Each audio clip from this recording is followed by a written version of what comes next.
এক সময়ে এক গ্রামে গামারা নাম করে এক কৃষক বাস করত। তার এক বউ আর 3 বাচ্চা ছিল।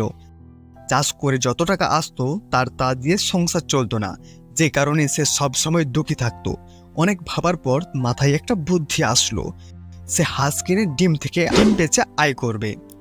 তার বউ এর সাথে আলোচনা করে সে একটা হাঁস কিনে আনলো এবং সেটাকে লালন পালন করা শুরু করলো। কিছুদিনের মধ্যে হাঁসটা বড় হয়ে গেল এবং হাঁসটিকে দেখে দুজনেই খুশি।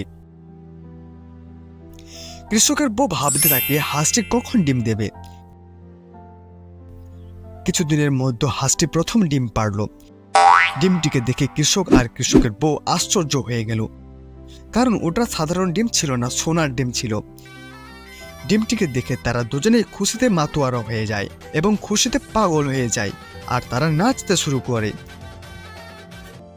তারপর থেকে হাঁসটি রোজ একটি করে সোনার ডিম দিতে থাকে, যা থেকে কৃষক আর কৃষকের বউ অনেক ফুর্তিতে আনন্দে থাকে।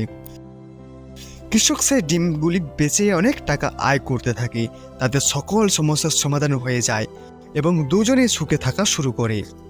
তারপর একদিন মাথায় একটি খারাপ চিন্তা আসে, যদি এই হাঁসটি রোজ একটি করে সোনার ডিম দেয় তাহলে হাঁসটির পেটে আরো অনেক সোনার ডিম আছে। প্রতিদিন একটা করে ডিমের জন্য অপেক্ষা করার চেয়ে যদি সবগুলো ডিম একসাথে পেট ফেড়ে বের করে নেওয়া যায়, তাহলে ভাবো তো আমরা আরো কত বড় লোক হয়ে যেতে পারি। সবগুলো ডিমকে একবারে বেচে আমরা কোটিপতি হয়ে যেতে পারবো।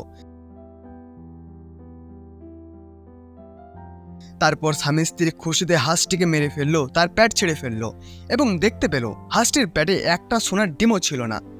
আর বলতে লাগলো, হায় হায়, আমরা এই কি করলাম যে হাঁসটি রোজ একটি করে সোনার ডিম দিত, আজ তাকে কিনা আমরা মেরে ফেললাম। তারপর স্বামী স্ত্রী তাদের ভুল সিদ্ধান্তের জন্য মাথা ঠোকে ঠোকে কাঁদতে থাকে। এটা থেকে আমরা বুঝতে পারলাম অতি লোভে তাতে মরে, বেশি লোভ কোনোদিনও করতে নেই, নইলে সেটা মারাত্মক ক্ষতি করে ফেলে।